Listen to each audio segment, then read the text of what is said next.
Bismillahirrahmanirrahim. Assalamu alaikum dear viewers. Hope you all are well and good. Welcome to my channel by Exploration Hub.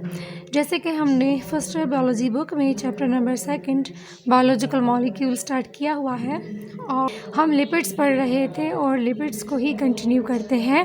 तो lipids के जो classes हैं different, तो हमने पिछले lecture में एक क्लास को डिस्कस किया था और आज हम लिपिड्स के सेकंड क्लास को डिस्कस करेंगे, फॉस्फोलिपिड्स को डिस्कस करेंगे। ठीक है, आज हम फॉस्फोलिपिड्स को पढ़ेंगे, वैक्सेस को पढ़ेंगे, स्टीरॉइड्स को पढ़ेंगे। तो फॉस्फोलिपिड्स को अगर हम देखें, जैसे हमने एसाइल ग्लाइसरॉल फर्स्ट क्लास पढ़ी कि उसकी कंपोजिशन कैसी है, तो हम फॉस्फोलिपिड्स की कंपोजिशन को देखें। ठीक है, तो इसकी कंपोजिशन में है कि ये 1 ग्लाइसरॉल मॉलिक्यूल्स है।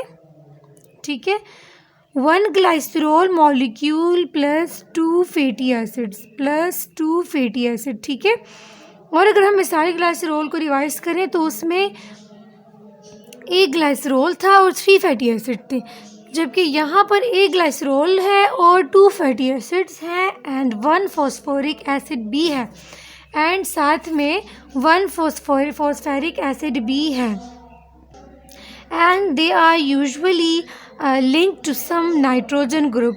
ठीक है, और कुछ जो है इसके साथ नाइट्रोजन ग्रुप भी लिंक हुए होते हैं। तो अगर हम इसकी कंपोजिशन को देखें तो ग्लाइसरॉल है, 1 ग्लाइसरॉल कंपाउंड, 2 फैटी एसिड्स हैं और 1 फॉस्फेरिक एसिड भी इनके साथ लगा हुआ होता है और कुछ नाइट्रोजन ग्रुप्स भी लिंक हुए होते हैं। तो ये इसकी कंपोजिशन है। और ट्राईग्लाइसराइड को अगर हम याद करें, ट्राईग्लाइसराइड एसाइल ग्लाइसरॉल में था। तो ट्राईग्लाइसरॉल मॉलिक्यूल्स जब कन्वर्ट होंगे फॉस्फोलिपिड्स में तो क्या होगा, when a fatty acid is replaced by 1 phosphate, तो वो उसकी कंडीशन है कि वो जो है एक फैटी एसिड रिप्लेस होगा बाय 1 फॉस्फेट। मींस के वहाँ पर 3 फैटी एसिड थे ना और यहाँ पर 2 है, तो वो एक फैटी एसिड की जगह पे फॉस्फेरिक एसिड जो है वो रिप्लेस हो जाएगा। ठीक, इसके अलावा अ फॉस्फोलिपिड मॉलिक्यूल हैज़ 2 पार्ट्स। अब फॉस्फोलिपिड मॉलिक्यूल के जो हैं वो 2 पार्ट्स हैं।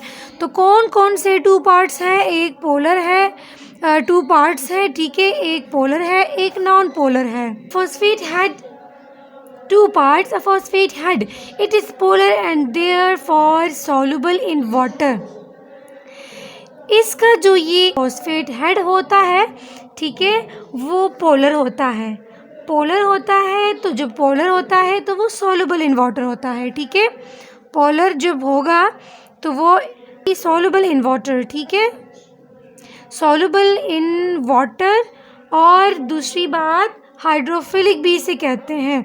Hydrophilic mean water loving. ठीक है, दूसरा इसका फिनोमेना है, हाइड्रोफिलिक भी कहते हैं। ठीक है, और 2 हाइड्रोकार्बन टेल्स जो इसके हैं वो नॉन पोलर हैं। 2 हाइड्रोकार्बन टेल्स जो इसके हैं वो नॉन पोलर हैं, जबकि हेड वाला पार्ट जो है वो पोलर है और जो हाइड्रोकार्बन टेल है, 2 हाइड्रोकार्बन टेल पार्ट जो है वो नॉन पोलर है तो they are insoluble in water. ठीक है, हाइड्रोफोबिक भी इसे कहते हैं और हाइड्रोफोबिक मीन्स वाटर फेयर। ठीक है, कि वो वाटर से उनको खौफ आती है, वो दूर भागते हैं। ठीक है, तो फॉस्फोलिपिड्स जो है arrange themselves in a double layer in the presence of water in the plasma membrane of the cell. इसकी जो प्रेजेंस है वो कहाँ पर होती है? ठीक है, तो ये जो है plasma membrane of the cell में प्रेजेंट होते हैं phospholipid in the plasma membrane of the cell in double layer में ये प्रेजेंट होते हैं, लेकिन मेन चीज़ in the presence of water. ठीक है, in double layer in the presence of water in the plasma membrane. तो जब कहाँ प्रेजेंस होता है, इसकी कंपोजिशन कैसी है, इसमें कुछ एक पार्ट इसका हेड वाला पोलर होता है और टेल वाला नॉन पोलर होता है। ठीक है, तो ये फॉस्फोलिपिड्स के बारे में था, जो कि लिपिड का एक क्लास है। तो ये जो लिपिड के डिफरेंट क्लासेस हैं, डिफरेंट इनकी कंपोजिशन है तो लिपिड्स ही है, ठीक है।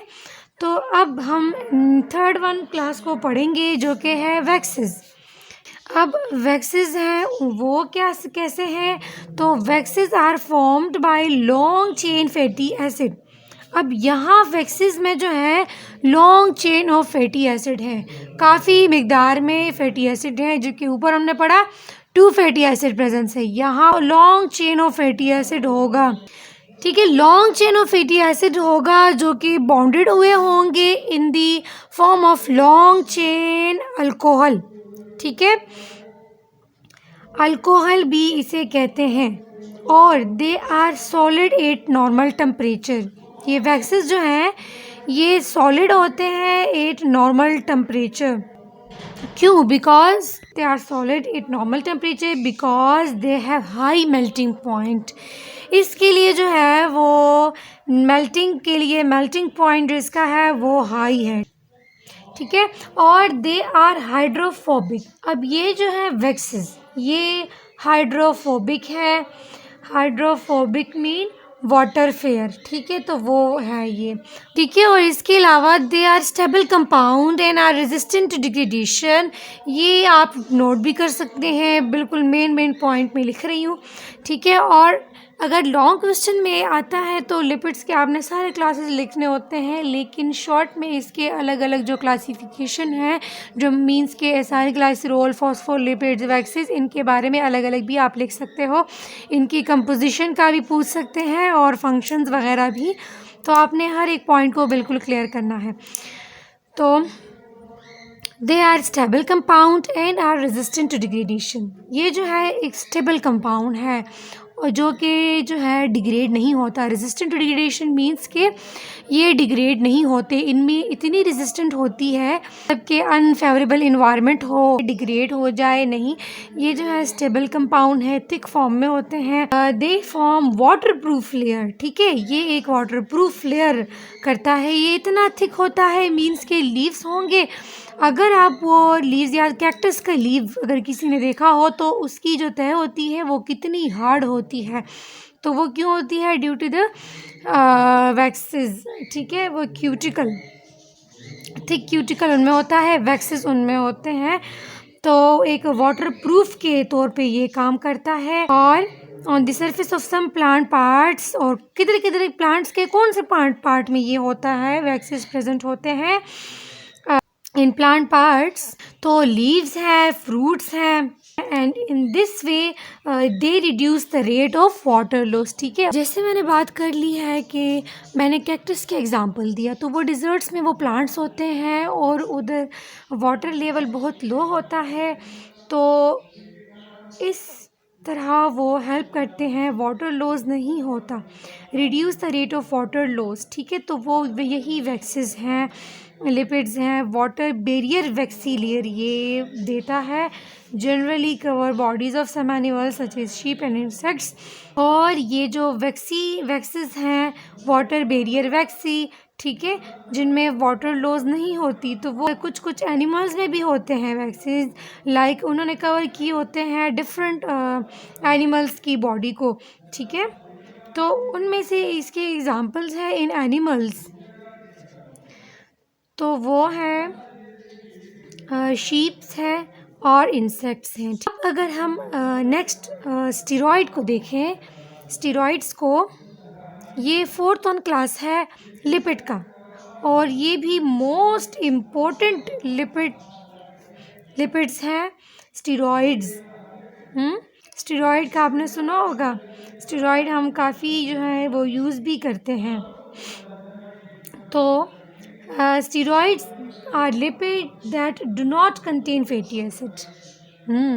अब ये वो स्टेरॉइड, ये लिपिड्स की वो क्लास है जिसमें फैटी एसिड नहीं प्रेजेंट होता, जबकि वैक्सेस में हमने पढ़ा कि long chain of fatty acid होता है, but here they do not contain fatty acid. तो इनका स्ट्रक्चर फिर कैसे होगा जब ये फैटी एसिड को तो कंटेन नहीं कर रहे। तो ईच स्टेरॉइड की अगर हम बात करें, ईच स्टेरॉइड कैसे हमारे पास फॉर्म में आता है, तो इसमें जो है वो 4 कार्बन रिंग्स होते हैं, फ्यूज्ड 4 कार्बन रिंग्स के 4 फ्यूज्ड कार्बन रिंग्स होते हैं जो कि कंटेन 17 कार्बन एटम्स और they different from one another by the type of functional group attached। Steroid में भी जो इसके फर्दर एग्जांपल्स हैं तो उनके स्ट्रक्चर भी ये एक दूसरे से अलग हो सकते हैं किस बेस पे, on the basis of functional group they have. ठीक है, जो फंक्शनल ग्रुप्स होते हैं वो डिफरेंट लगते हैं डिफरेंट कंपाउंड के साथ, तो इस बेस पे स्टीरॉयड एक दूसरे से स्टीरॉयड के जो एग्जाम्पल्स हैं वो एक दूसरे से फर्दर कंपाउंड्स हैं वो एक दूसरे से डिफरेंट होंगे। तो different steroids important function in the body of human and other animals. तो स्टीरॉयड्स डिफरेंट फंक्शन परफॉर्म करते हैं and they have important functions in the bodies of humans and other animals. Steroids को ही हम इंशाल्लाह next lecture में continue करेंगे और इसके जो फर्दर क्लासेस हैं वो भी डिस्कस करेंगे। तो उम्मीद है आपको आज की लेक्चर की समझ आई होगी और आपको मेरी वीडियो अच्छी लगी होगी। अगर आपको मेरी वीडियो अच्छी लगी है तो मेरे चैनल को सब्सक्राइब करना ना भूलिएगा और मेरी वीडियो को लाइक एंड शेयर ज़रूर कीजिएगा। और इसके अलावा अगर आपको बायो से रिलेटेड किसी भी टॉपिक में मसला हो तो आप कमेंट बॉक्स में मैसेज कर सकते हैं, मैं उस पर वीडियो बनाऊंगी। और अगर इस लेक्चर में ही आप कुछ क्वेरीज़ वगैरह हैं तो आप पूछ सकते हैं।